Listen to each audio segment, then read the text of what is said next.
by the EFF-led motion of no confidence, which was guaranteed 99% success in the National Assembly. Instead of being pushed by the tactically superior EFF, Zuma jumped into political insignificance, and no amount of historical distortion will rescue him.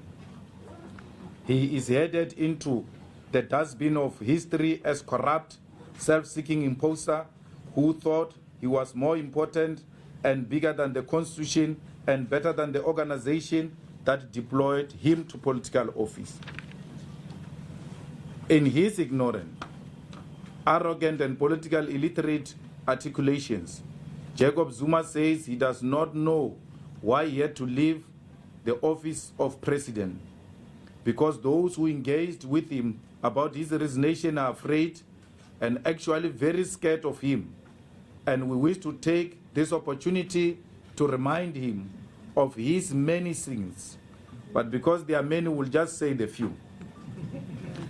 It was Jacob Zuma's presidency that 34 mine workers were massacred by the ANC government in Marikana. And this, of course, happened in collaboration with and due to the pressure of the current president of the ANC, Cyril Ramaphosa. It was under Jacob Zuma that the corruption committed under the arms deal was swept under the carpet and suppressed through a fast commission of inquiry which ignored critical evidence of wrongdoing by people who to this day still enjoy the proceeds of the arms deal corruption.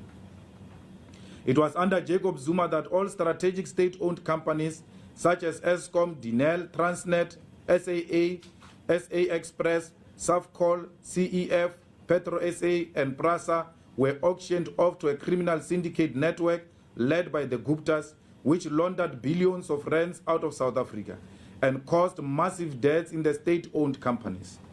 It was under Jacob Zuma's presidency that the South African government spent more than 250 million building and renovating private residence through an immensely corrupt procurement process. Jacob Zuma is the only head of state who was found to have violated the Constitution, and he failed to uphold, defend, and respect the Constitution. Violation of the Constitution is not a minor issue and should on its own constitute a legitimate reason for resignation as president and head of state.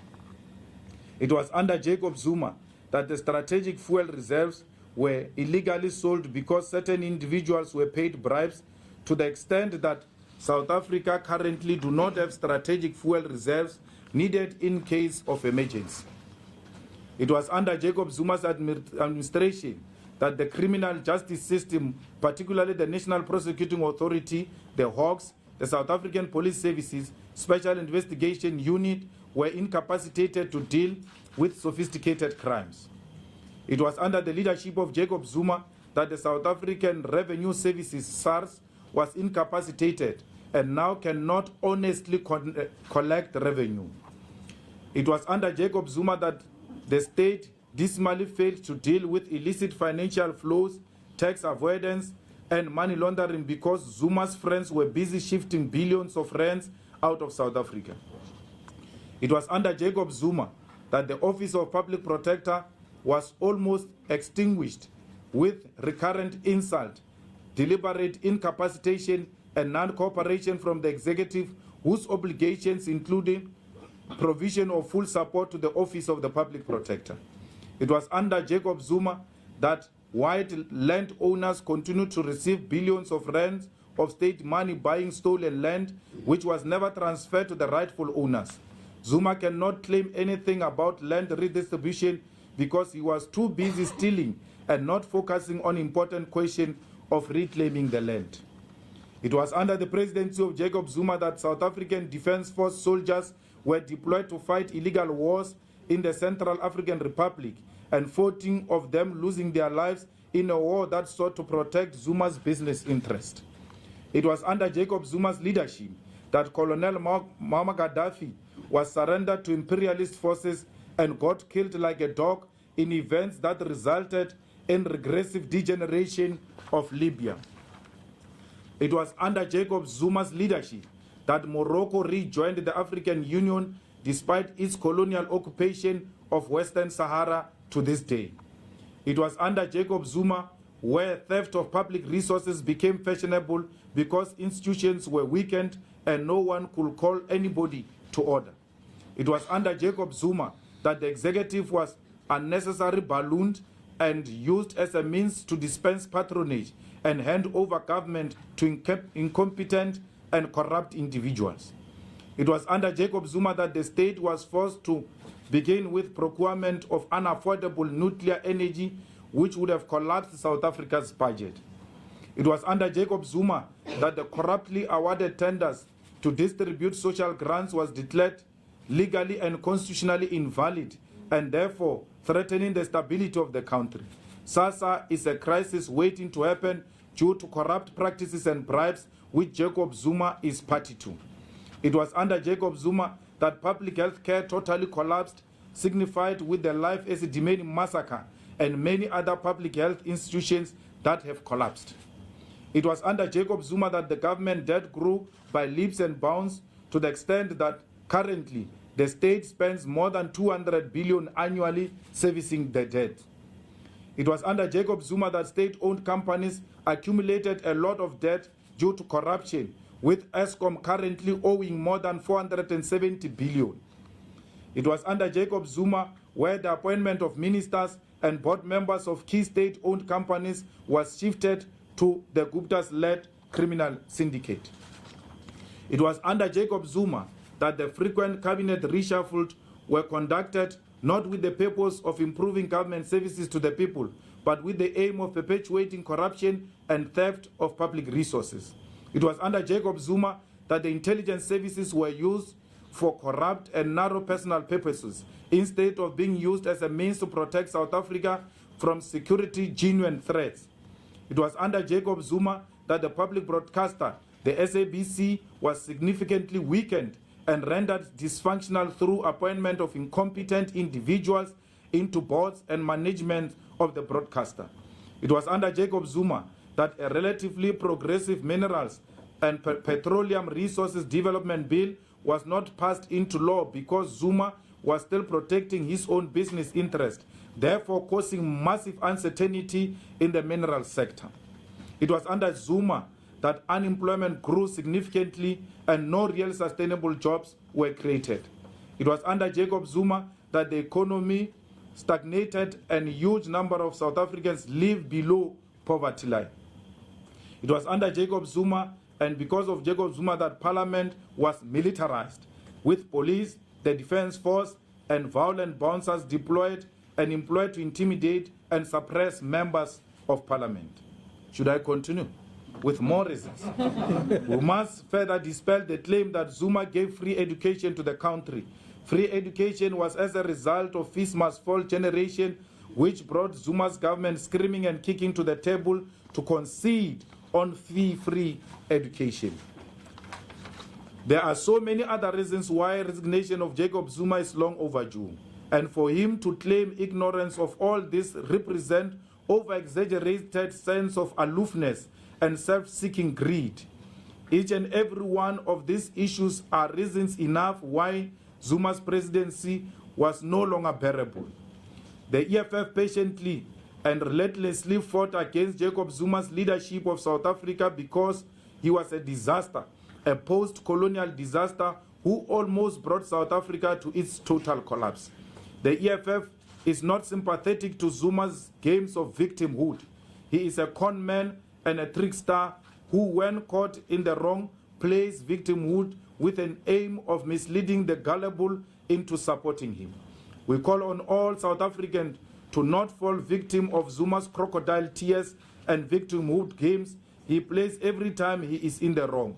South Africa, the whole nation has been a victim of con men, imposter for more than a decade, and no one should fall into the trap again. The shenanigans of Jacob Zuma nonetheless reveal the massive weaknesses of the political party he comes from. The ANC is not an organization that is capable of leading South Africa beyond political liberation. The ANC played an important part in political liberation, but it is totally incapable to lead society to economic equality and prosperity. The ANC is also incapable of fighting corruption and maladministration from within its ranks. If the ANC of Ramaphosa is honest and truly seeks a new and stable future, it must agree to the call for early elections, because this parliament has been complicit in creating the personality cult that is Jacob Zuma, and it must be dissolved to reconstitute a new leadership of South Africa with a fresh mandate from general participation of our people through elections. The ANC has developed a tradition of building personality cults who are beyond reproach. In all these sins and shenanigans, the ANC was the shield that protected Zuma from being held accountable. The ANC defended Zuma even when the whole of society said he is a problem. So a permanent solution in South Africa will be to totally remove the ANC from political office.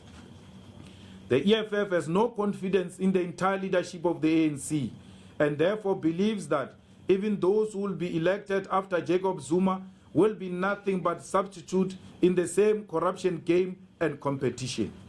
If Ramaphosa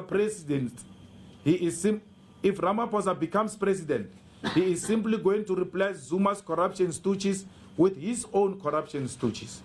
The recent appointment of Sifiso Dabengwa into ESCOM board is a worrying sign that Ramaphosa will replace Zuma's thieves with his own thieves. The EFF will therefore not participate in the election of a new president to replace Zuma, because we do not want to legitimize anyone from the ruling party. As a result, at the first opportunity to lead a motion in Parliament, EFF will call on the dissolution of Parliament in favor of early elections. This is to allow our people to renew Parliament mandate through general election and not some career-driven elite pact. Furthermore, opposition parties should not be opportunistic and field candidates for position of president, because none won elections, and even when combined, do not constitute more than 50% of the vote. The EFF will, however, participate in the State of the Nation address and robustly engage all the issues that will be raised. The EFF will not lower the bar concerning holding the executive accountable. Our robustness and forthrightness will remain intact, and this time will be more vigilant, because those who are designated to lead South Africa have a cozy relationship with white monopoly capital. We wish to take this opportunity to salute the women of the EFF who stood firm and fearless against all forms of violent intimidation by parliament-hired thugs who assaulted them every time they demanded that Zuma must fall. It is through the women of the EFF that resistance and resilience was defined in the EFF caucus. With them, it is once more proven that indeed, these cadres were at the receiving end of hooligan violence. They were hospitalized, broken bones and jaws, some whilst carrying life inside their homes. Yet upon release from hospital, they will march back to Parliament to fearlessly demand that Zuma and his executive must be held accountable. They are an exemplary leadership, and they also show the spirit, the revolutionary spirit of Asijiki. Watinta Bafazi, Watinti Mbokot. The people of South Africa are beginning to acknowledge the reality that the EFF is not just an opposition party, but a mass movement with ideological and political capacity and political tactical superiority to lead society. This is, amongst other things, demonstrated by the fact that we stopped the presidency of Jacob Zuma, who fell on his sword before we could push him to it. The war for economic freedom continues. All ground forces must remain vigilant. We salute all the ground forces of the EFF for their determination to fight corruption. We salute the independence of the South African judiciary. We thank all the lawyers who spent sleepless nights to put papers together to stop corruption, in most cases on pro bono basis. We salute the continued reporting of corruption by the South African media. Special thanks to the late Mendire Sow for exposing the Nkandla scandal. We salute Lindiwe Mazibuko for starting the fight on Nkandla corruption here in Parliament before our arrival. We salute opposition parties in Parliament for putting the interest of South Africa above those of their own. Finally, we remember you, Cindy Somagata, and your militant and radical youth, which constituted a threat to Zuma and his corruption. No retreat, no surrender, victory is certain. Hasta la victoria siempre. Thank you very kindly. I'm going to attempt the first round of questions. Those who are sitting at the back where I cannot see you, it will be very preferable that you stand so we can see your hand. Can I try the first round? Yeah. Can everybody hear me now? Yes. Okay, let's start the first round of questions. 1, 2, 3, this side. Anyone else? Number 4. Okay, let's start with number 4. I'm sure there's a mic like this next to you. Yes, thank you. Absolutely. Thank you, Wendell from Reuters. Mr. Malema, will the EFF contend or contest rather the election of the president today, as is permitted in the rules? And if that is so, are you going to be putting forward your name as the likely contender? Given the fact that the EFF's most of its campaigning has been on an anti-Zuma ticket, how do you foresee the strategy changing primarily in Parliament going forward under Ramaphosa? Is it going to be more of the same? Thank you. Number 3. Thanks, Mboyeseni. CIC, I thought to some extent you have answered the question on opposition candidate. If you are against an opposition candidate, do you not face the danger that Mr. Ramaphosa will be elected unanimously, and therefore to some degree with your say-so? And secondly, to follow on Wendell's question, there's always amongst your opponents, especially within the ANC, the sort of feeling that basically the only reason why you're not in the ANC is because you were thrown out of the ANC. How would you react to the point that is often made in the ANC, rightly or wrongly, that basically you will return to the ANC at some point? Number 2. Thank you. Good morning, CIC. To build on my colleague's question, has anyone within the ANC approached you about reintegrating into ANC structures, formally or informally? And secondly, you say you'll represent your interests at SONA robustly. Would you consider leading a walkout as you've done under Zuma-delivered SONAs previously? Thank you. Number 1. Thanks, Mr. Malema. I've largely been covered by my colleagues, but I do have a question on the plans for dissolution. Will you be joining the DA's already scheduled, or not scheduled motion, but they've already applied for a motion? Will that be part of the same process, or do you intend to launch your own motion? Thanks very much. Mr. President. Thank you very much. We are going to join the DA motion on the dissolution. It was a decision of a meeting of opposition parties, and therefore, as people who are loyal to their own decision, we are loyal to this decision. The DA has submitted the motion. We'll support them. And we think that the discussion on the dissolution of Parliament starts today. There shouldn't be an election of a president. There must be a discussion on the dissolution. West, because the Constitutional Court found that this Parliament did not play its role, particularly when it came to holding Zuma accountable. So what we in this Parliament are the same as Jacob Zuma. And therefore, no one amongst us qualifies to be a president of South Africa if Zuma doesn't qualify to be president of South Africa. This Parliament failed to discharge its responsibilities. And if anyone wants to be president of South Africa, let's go to the elections, let's get a fresh mandate, let it be the 6th Parliament, not the 5th Parliament. The 5th Parliament is guilty the same way as Zuma is guilty. We cannot be the respecters of the Constitution when it comes to Zuma. But when it comes to us, we want to pretend like we're clean. The court found that we did not discharge our constitutional responsibility in the protection of the public protector, in holding Zuma accountable. That was with regard to Nkandla. The court comes again, says, in the impeachment case, you failed in your duty to develop the rules which will hold Zuma accountable. So we've been parliament which has been busy over nothing except the protection of Jacob Zuma. So we should just go back and get a fresh mandate. We can be cleansed by the election process. Otherwise, we can't cleanse ourselves.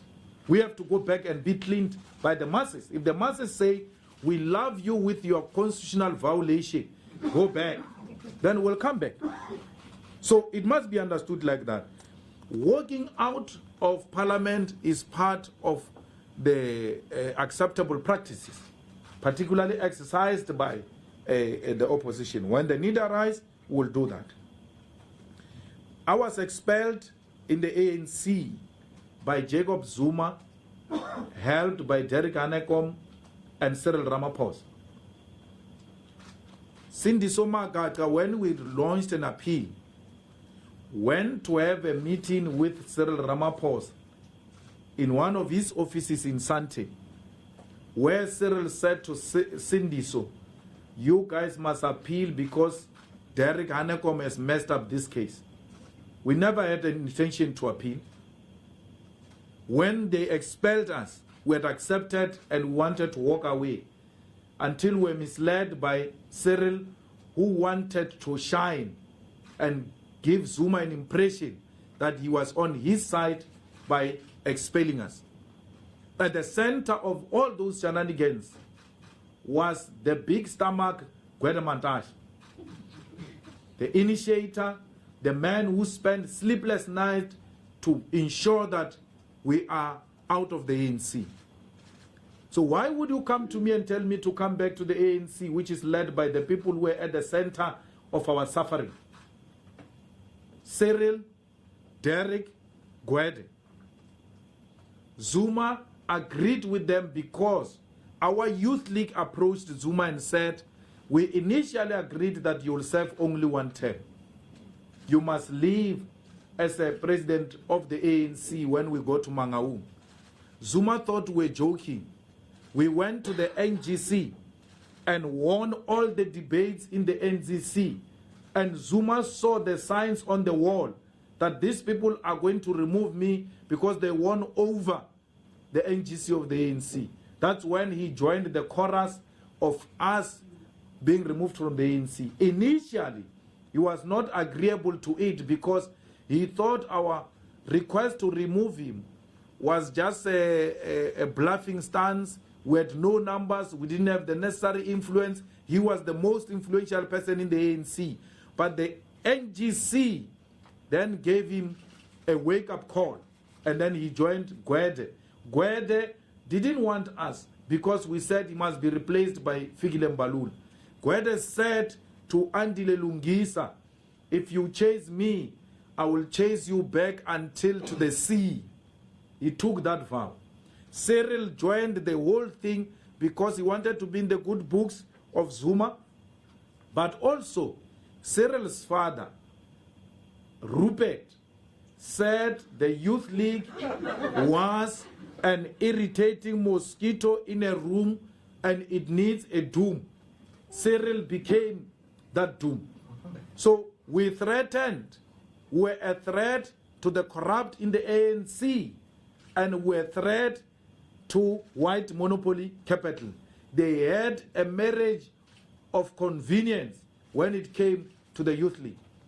Trevor Manuel, Cyril Ramaphosa, Ino Godongwana, Jeff Radebe, and all of them in the NGC of the ANC, they kept on saying to the cameras, nationalization is not on the table, it will never happen. They were shocked to an extent that Jeff Radebe, the crook politician, the manipulator, wanted to manipulate the resolution of the NGC of the ANC and get rid of nationalization from the ANC resolution. Why? Because this group which is running the ANC today committed to white capital that nationalization of banks and the mines will never happen. And we proved them wrong. We did that peacefully through a superior logic, through winning over people by persuading them. We didn't have state power. We didn't have the power to dispense patronage. We didn't have power to give people money. We won the ANC branches through persuasion. That was the crime we committed, not by Zuma, by these crooks. Zuma, after expelling us from the ANC, worked with Pravin Gordhan to stop sending money to the Limpopo government, helped by the late Collins Chaban. They stopped sending money to the government of Limpopo and said Matale collapsed the government of Limpopo. They withheld the money. Pravin. The same WhatsApp group of Cyril. Why? Because Collins Chabani said to Zuma, the money which is going to remove you in 2012 conference is going to come from Limpopo. We have to dissolve that government. They, for factional reason, stopped sending money, collapsed the government of Limpopo, made the people of Limpopo suffer, collapsed the hospitals because they were driven by factional interest. Masondo David, who is in the NEC of the ANC today, still gives the same account. The only mistake he makes is that he says he's the only one who said we must go to court. I was with him when we said we must go to court. Castle was scared. And his group, they said, no, Kidlo Chalo Khota, RDL said they will self-correct. When we said to them, let's take these people to court, they are engaged in an illegal activity, we can prove to court that the government has not collapsed, Pravin is withholding money. It was Pravin working with Trevor Manuel and their crooks in SARS, the so-called rogue unit, which came after me and took my properties and subjected me to a huge humiliation. Why do you want to tell me I will go back to the ANC because Zuma is gone? You think that when I went to march that Pravin must not be charged is because I believed in Pravin? I never believed in Pravin. But I knew that Pravin was persecuted. And because Pravin persecuted me, it doesn't make a persecution to him correct. I don't care what Pravin did to me. If he's persecuted, I will stand for him. But it doesn't change the fact that he persecuted me. They subjected me to concocted charges in Polokwane. Humiliated my family, humiliated me, took my properties with the hope that I'll go and sell loose cigarettes in Zone 1 Masagani. Little did they know that they were planting a seed. I'm sitting with them here today in Parliament. Zuma is gone. I'm coming for them now. They should know that we will never retreat. I will never go back to the ANC. Even if politically I was to be persuaded, my grandmother, who is 87 years old, told me that even if she dies, I must never make a mistake of going back to the ANC. So I've never disrespected personally the wishes of my grandmother. It will never happen. Under no circumstances will I go back to the ANC. I will never go back to the ANC. I will rather leave politics and become an analyst at Power FM. Because I analyze better than many fools that they call here on ENCA and all of that. They don't know politics. And it looks like they are paying them. I don't know. I will analyze free of charge because I love politics. I won't make anyone pay me for analyzing and telling them what they want to hear. I will give them an objective analysis of politics. Anyone who says that the EFF is based on anti-Zuma stance, and that's what makes it survive, is an illiterate journalist who's lazy to read and then rely on media charts. You before you come to a press conference, you look at the tweets and you come and ask tweets questions. That comes out of laziness to read. Because a reading journalist will know there are 7 non-negotiable cardinal pillars in the EFF. And none of those cardinal pillars have got Zuma in them. Read, brother. We know you might have survived through copying on other people at school. And now you have to do the actual thing without copying from anyone. Read. You will know that there is no anti-Zuma, non-negotiable pillar in the EFF. You are not different from the rest of them who said the opposition is irrelevant after Cyril Ramaphosa. Cyril Ramaphosa became president of the ANC in December. And you wrote all of us off and said we are useless. There is nothing that is going to happen. Yesterday, Cyril Ramaphosa told you, I'm relying on opposition to remove Zuma. The irrelevant opposition, your master, your star from the lucky packet, relied on the same opposition you said it is irrelevant to remove a delinquent from the office. But also, which Democrat will want to celebrate the opposition being made irrelevant in a multi-party democracy? Look at what opposition has done to this country. If it was not of the opposition, we wouldn't be where we are. You wish the opposition away. That will be the end of our multi-party democracy. That will be the end of this Madiba's constitution. We are not petty. We are superior like that. That's why we mention Lindiwe Mazibuko. She must take the credit. She fought. We cannot overlook the achievement of an African woman, even when she comes from a different party. I've apologized to her personally for calling her names in defense of Jacob Zuma. I did that in a progressive station called Power FM. Because I came to realize later that she was correct. She's my sister. I respect her for having defended our country. We came and took the baton from her. When the white party used her and dumped her, we picked up the baton and continued with the struggle she had started in this parliament. That's why we salute Mendire Soul, because these are possible through progressive journalists who don't succumb to brown envelopes. Exemplary leadership of Mendire Soul from Mail and Guardian should be something that inspires journalists going forward. Journalists should not take sides. Journalists should not succumb to the pressures of those who are in authority. Journalists must always report objectively without being biased. Now that white monopoly capital is in power, you are going to be tested because you are owned by white monopoly capital except Power FM. Many of you belong to white monopoly capital. So we want to say to you, if you feel like surrendering to the pressure of your bosses and the powers that be, remember Mendire Soul. Let her spirit inspire you and report fearlessly and objectively. Why should we go and contest? That will be a contradiction. We are saying we need early election, my brother. And then at the same time we say, hey, we are contesting. What are you saying, actually? What are you saying? South Africans don't want a confusion here. We are not going to legitimize another faction of the ANC by participating in an illegitimate, illegal process. Cyril Ramaphosa doesn't qualify to be president of South Africa.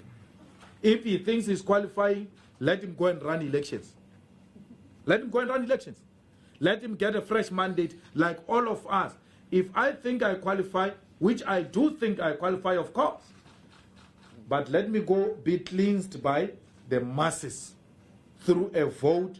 Let me come back here through a fresh mandate and not continue the mandate of breaking the rules.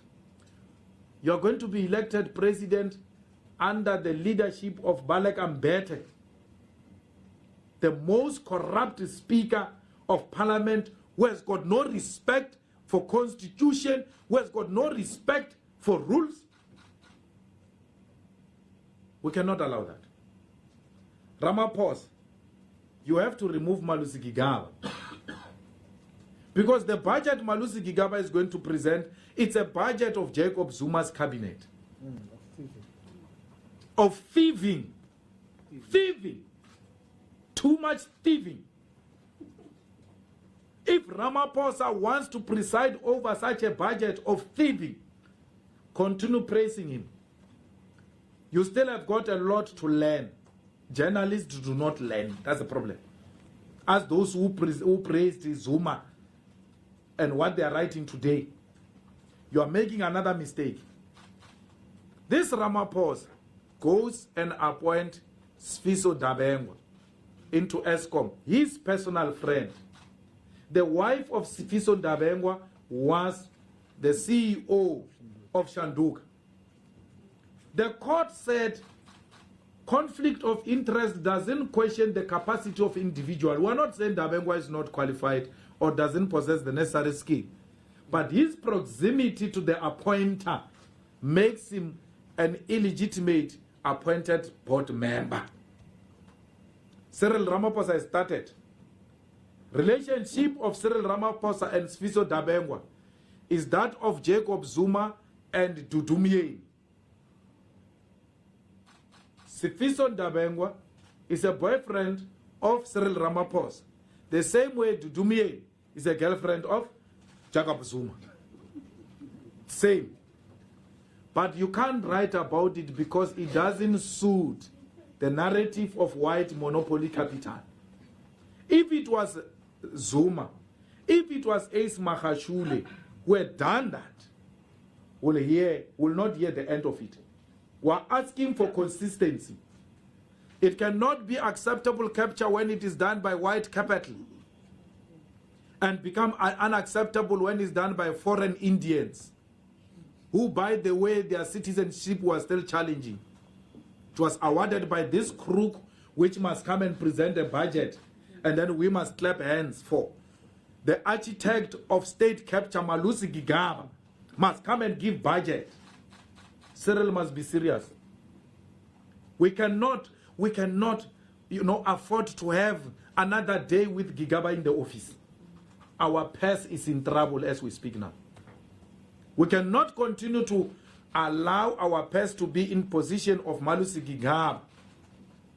So it's up to Cyril and for the country to judge if this is the same wine in a different bottle, or we are drinking something new called Grand Azania. Thank you. Okay, let's try the final round. Follow-ups. Okay. Number 1, Leska. Number 2, number 3. Is there no one else? So you must say it's a final round. It's the final round, everybody. Number 4, number 5. It's a final round going once. Make sure you're a journalist if you're going to ask a question. They're here. Mr. Malema, Les from the NCA. I apologize, it's not about your 7 pillars. But yesterday you would have opened and you would have closed yesterday. Yes, I was going to kill them. That's my question. Do you feel robbed by President Zuma by resigning? Chief, I was looking for that moment. I waited for it for a very long time. And I want to thank my ancestors and God for having kept me until this day. I wanted that moment. I wanted them to bring him here and make him feel, or to payama felelo palama tom. So I was denied that opportunity.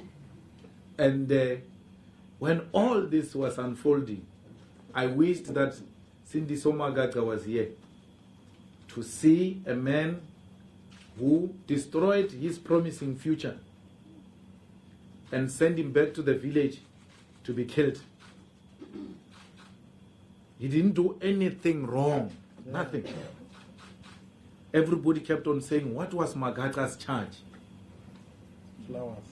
Because he said Malusi Gigaba bought flowers with a credit card for his girlfriend with government money. This is the same Malusi Gigaba who's going to present Cyril Ramaphosa's budget.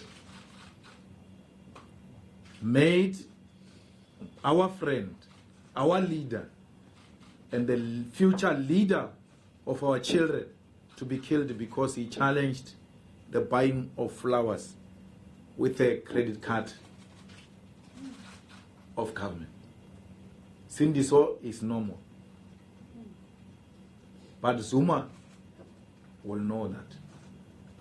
When he sits in the village, he destroyed the future of a promising young man and went to hijack his funeral for their own factional reasons. We are here to continue that fight. Sindiso's legacy lies in our hands. And all those young people were destroyed by Zuma for speaking truth to power, for remaining true to what the ANC and the revolution has always been. Those issues that we were punished for, those issues that Sindiso got deported back to the village and killed for, they ultimately agreed to now in December. I said to Sindiso in his grave, history will absolve you, young men. We are here to ensure that that which you stood for is realized in our lifetime, which is economic freedom in our lifetime. We'll fight for it. It doesn't matter what happens. When we came here, we told you Zuma will not finish his term. And we can tell you now, Zuma will go to jail. Yes. We want to see him suffer until the end for what he did to a generational mission. So it's not over. We're going to fetch him from the village straight to Hoshimampuru prison in Pretoria. And we don't say things that we don't do. Yeah. I told him when he expelled us, I said, you are fighting with wrong people. Firstly, we've got age on our side. You don't have. We're going to fight you until you rot in jail. In Sindiso's name, this fight will continue. His children are suffering now.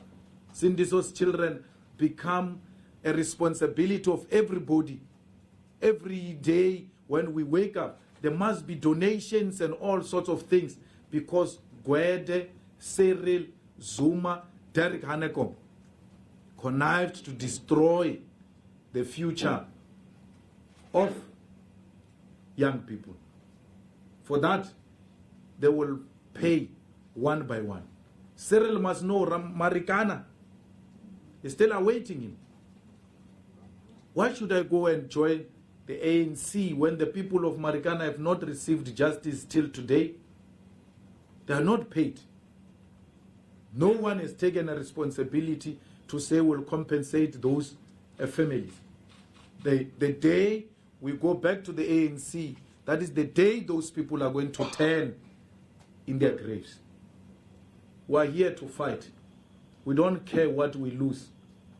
Doesn't matter whether we lose our lives or lose material. It matters not. We want to die with our boots on. And that's what we committed to. Many of our people, many people who were with, disappeared and called us names. And I want to tell Sindiso Magaka in his grave that those former leaders of the Youth League who turned against me and you and Floyd in favor of Zuma, they've today not disappointed as expected. They've turned against Zuma. Because that's what they do. They are unprincipled former leaders of the Youth League. The Youth League, it looks like, the Youth League before us, it looks like the SASCOs before our generation. Is constituted by careerists, by people who are obsessed with getting deployment and blue lights. Magaka should know that those people who called him names and said they were doing that in favor of Zuma, they are today calling Zuma names. And they will tomorrow call Cyril names. Cyril Ramaphosa, the same way you came in, that's the same way you're going to go out, by the way. Number 2. It's Avery of the SABC. Mr. Malema, I just want to know just some clarity on the format of what's going to happen today. Are you guys going to the House and then going to walk out? When you say you're not taking part in the election, or you're not going to the House at all? We're going to the House because the Speaker received the letter from Mr. Zuma. The letter will have to be read to the House. We have to be there to receive the victory. And then after receiving the victory, we'll put it nicely safe and then put a motion of dissolution of Parliament. If they don't want to dissolve this Parliament today, then they must not count us in. Number 3. Mr. Malema, it's Govan from Mail and Guardian. The EFF is moving for the dissolution of Parliament. I would like to know whether you will accept Cyril Ramaphosa as the president of the country if he's elected. And do you think he should be allowed to deliver the State of the Nation address? Will the EFF allow him to deliver the State of the Nation address? Well, the ANC is an elected party in majority. What it does with its own cadres is their own business. If they elect Cyril Ramaphosa, and then when we come tomorrow, we're told Ramaphosa is the president, fair enough. We will accept that. But he must know that he is going to be presiding over the country elected by an illegitimate parliament. And that we shall remind him all the time. Cyril will deliver the State of the Nation address. Our people are longing for a day where the State of the Nation address will be delivered in a peaceful environment. We are giving Cyril that chance. And then he must do the right thing. He must do the right thing. I don't want a situation where he says, no, you never gave me a chance. You just started from the onset. We are giving him a chance. And then one chance in the State of the Nation address. One of the things he has to announce, removal of Minister of Finance. Please, person, very important. The person must come to a safer place. It cannot be guaranteed with that guy whose citizenship is questionable. His loyalty is not here.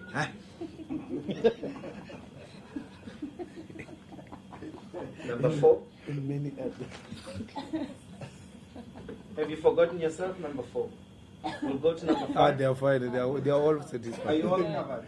You were number 4. Just a small thing. My colleague April basically asked my question, but you said, Mr. Malema, that if they don't dissolve Parliament, they must count us out. What does that mean? Will you walk out? What will happen? Yeah, well, sister, I think you came to do your job here. Let's wait and see what happens. Just come to Parliament, you know, EFF. Yes, let's go to Parliament. Let's see what happens inside Parliament. All right? Thank you very much. Thank you. Thank you, South Africa.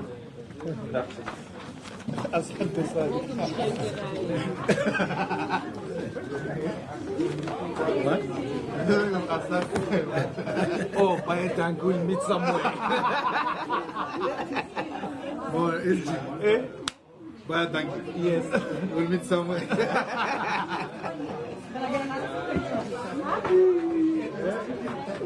Another entertaining and enlightening press